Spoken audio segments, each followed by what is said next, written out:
siguro po in recent history na medtech na AITA sa Pampanga. Ano ho ang opinion nyo dito sa as we celebrate po yung kanyang tagumpay? Well, unang-una, Sander, wala tayong pag-ano dito, pag-aalinlangan na purihin siya dahil sa nagawa niya, no? Isang Mm.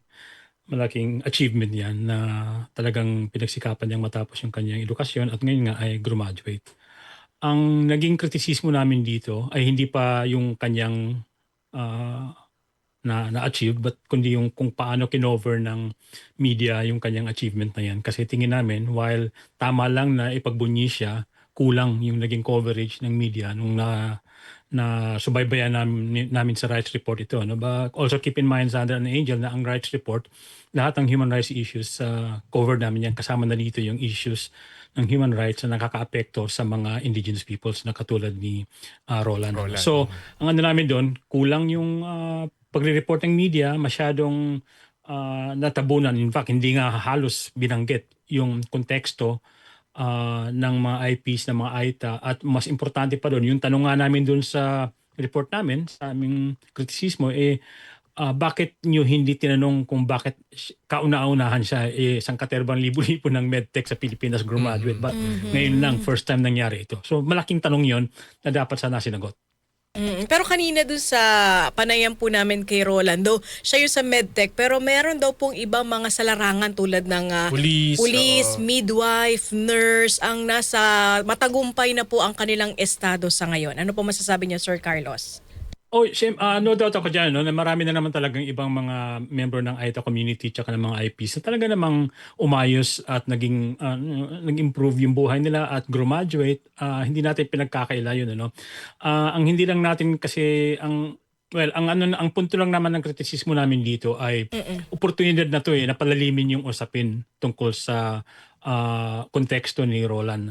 Hindi ito tipong, kumbaga hindi kami nagre-rain sa parade ng kanino man at hindi namin sinisingle out si Roland na kumbaga first time nga na may medtech which is sabi ko nga is a feat, it's an achievement pero meron pang iba dati, tama naman yun. Ano? Pero yun nga, oportunidad na sana to na para palalimin sana yung pag-usapin tungkol sa karanasan ng mga AITA at saka ng mga IPs pagdating sa edukasyon at pagdating sa mga oportunidad na binibigay sa kanila ng gobyerno. Opo, sa Rights Report Philippines ho ba, kayo po Sir Kaloy, meron ho kayong datos kung gaano po kahirap, yung percentage po ba? Gaano kahirap ba para sa isang IP, sa mga AITA, etc., na makaabot po sa ganong estado ng edukasyon? Well, I don't think may ganun. Well, sa rights report wala kami ng ganun. No? And I don't think it exists na kumbaga kina-quantify niya kung ilang AITA yung exactly ang nag-ano, no? May mga may dumadanas ng ganitong problema. No? Pero ang na-establish na at may mga ahensya sa gobyerno na ang nagsabi nito, may mga pagsusuri, pag-aaral na ginawa ito, pati ang ng United Nations tsaka ng iba pang mga ahensya ng international community na itong marami sa mga AITA natin ay lalo na dito sa mga tawag dito sabihin natin countryside ay talagang generally ay hinaharap ang diskriminasyon, hinaharap yung kakulangan ng mga serbisyo para sa kanila in general terms. So, kasama na dyan syempre yung education, access sa education.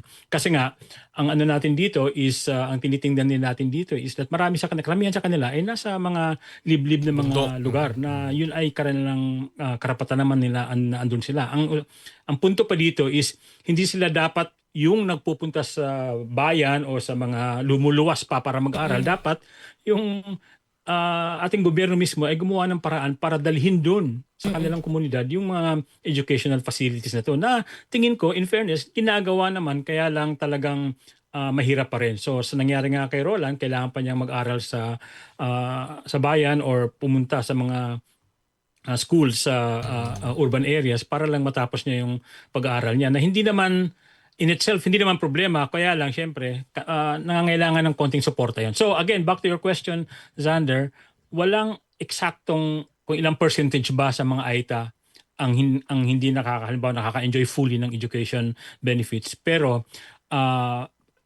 ayon na rin sa mga pagsusuri ng mga eksperto tungkol dito, marami talaga sa karamihan kumpara mo sa general population sa Pilipinas. Karamihan sa mga AITA, mga indigenous peoples ay walang oportunidad na ganito.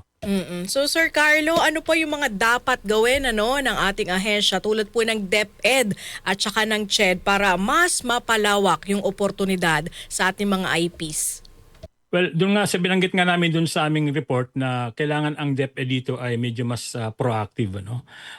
Kailangan nilang tingnan yung kung ano yung naayon sa batas kasi may mga batas kasi domestic tsaka international law na nagsasaad doon na ang mga indigenous peoples kasama ang mga IATAs ay dapat proteksyonan from discrimination. Isang all-encompassing kumbaga na tratado yan na pinirmahan na ng Pilipinas, no, andyan yung International Covenant on Civil and Political Rights and Economic Rights, andyan din yung sa mga International Law on Children na nagsasaad doon na ang mga IPs dapat binibigyan ng maayos na serbisyo and all of that. So ano yan, malawak yan. So ang challenge dito ngayon sa DepEd ay talagang pangatawanan ito at gawin ito. Kasi yung culturally responsive nga na IP education na sinasabi natin mula pa noong napasa itong Indigenous Peoples' Rights Act ay dapat mas paigtingin pa. Hindi natin sinasabing hindi ginagawa ng DepEd yan, pero obviously may mga pangangailangan pa, lalo na doon sa mga area sa Mindanao, lalo na sa area sa may mga tawag dito, may mga provinces na mga liblib na mga mahirap puntahan na hindi lang yung kawalan ng access nila ang problema, but hindi andun din yung mga problema nila sa mina, ang problema nila sa mga extractive industries na sila ay mga biktima talaga.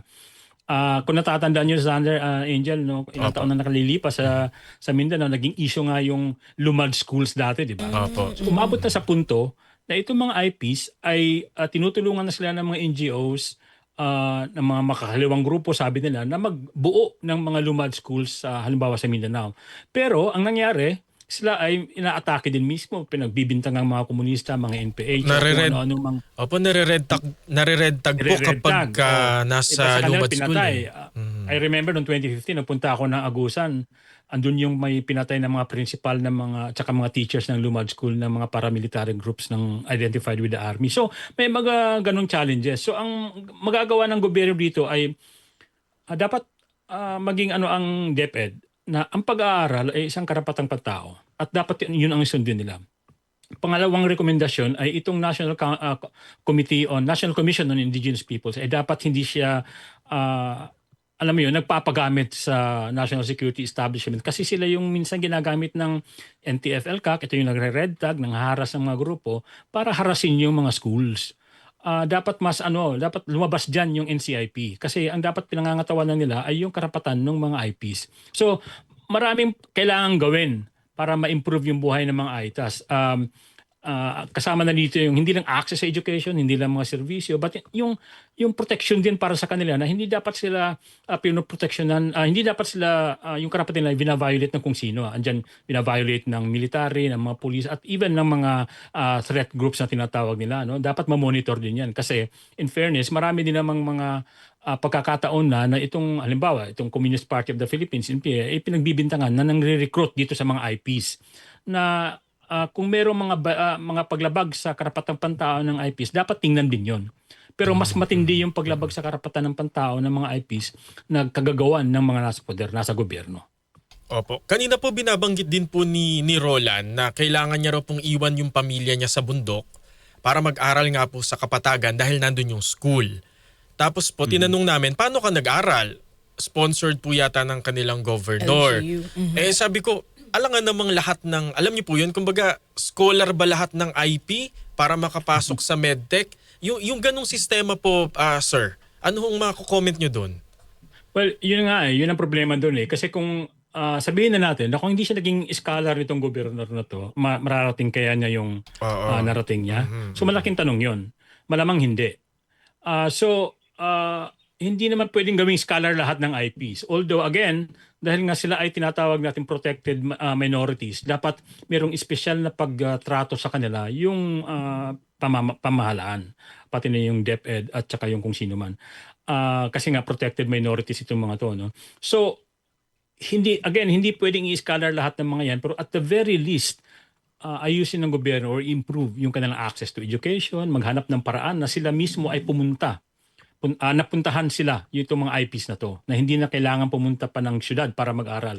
Sa case kasi ni Roland, nagawa niya yon kasi medyo matanda na siya noon, 'di ba? Pero isipin mo na lang, Angel, Zander, yung mga elementary na mga bata na hindi pa pwedeng pumunta ng syudad, na hindi na correct. delikadong bumiyahe, maglakad mula sa bundok sa bahay nila papunta sa syudad. So paano na lang yung mga yon? Kaya dito ngayon pumapasok ngayon yung idea nga na dapat talagang tingnan ng gobyerno ito at you bridge the education gap, kumbaga. Again, hindi ko sinasabing hindi ginagawa ng gobyerno yan, pero malinaw na mayroong pagkukulang. Kasi kung talagang ginagawa ng gobyerno yan, hindi na dapat tayo umabot sa punto na itong mga non-government groups, itong mga makakaliwang grupo ay magbuo pa ng mga lumad schools sa kung saan-saan.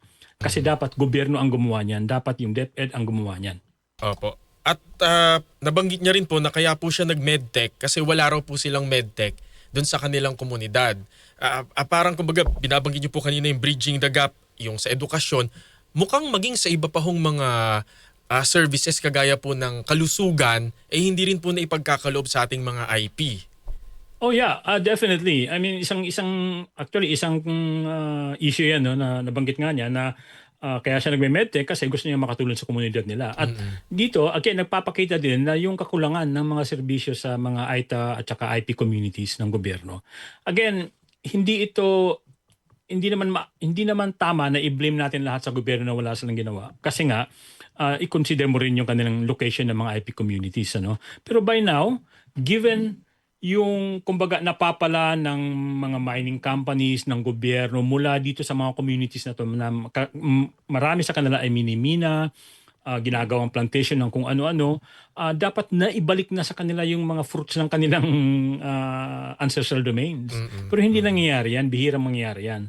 Sa mga komunidad na na-monitor ko na sa ilang taon, ilang dekada ko ng pagsusulat tungkol sa IP, palagi ang lumalabas yung mga mining companies ang naglalagay ng mga schools, sila yung nagkakandak ng mga health drive, mga ganun, na hindi dapat nila ginagawa yun. Dapat ang gobyerno ang gumagawa nun.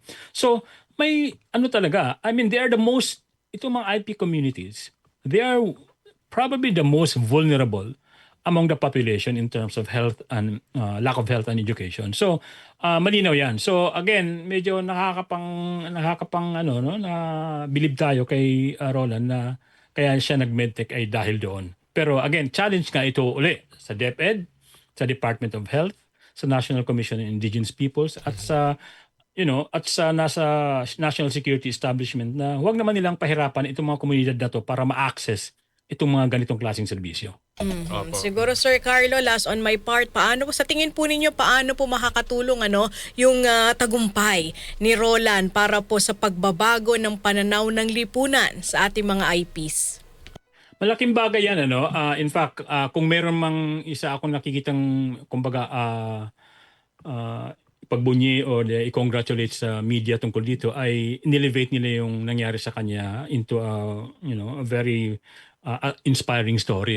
So ito ay talagang makaka-inspire sa iba pang AITA, iba pang IP, iba pang nasa marginalized sector ng ating lipunan na maghanap ng paraan para makapag-aral sila. Kumbaga minimum na bare minimum yun sa kanila na pwede nilang gawin. Pero again, yung responsibilidad para gawin yan ay nasa gobyerno pa rin, nasa pamahalaan pa rin, nasa komunidad pa rin nila. Kasi kung meron mang nagawa itong istorya ni Roland ay yun nga, i-inspire niya yung mga kapwa niya, mga estudyanteng AITA, kapwa niya estudyanteng mga IP na meron silang pwedeng magawa, na meron silang pwedeng tahakin na ibang landas para makuha nila yung kanilang gustong makuha. Opo. And with that, Sir Carlos Caloy Conde, sir, maraming Thank you so salamat much po po sa napakaganda niyo pong mga insight. Maraming salamat po, sir. Salamat Sander, salamat Angel at mabuhay.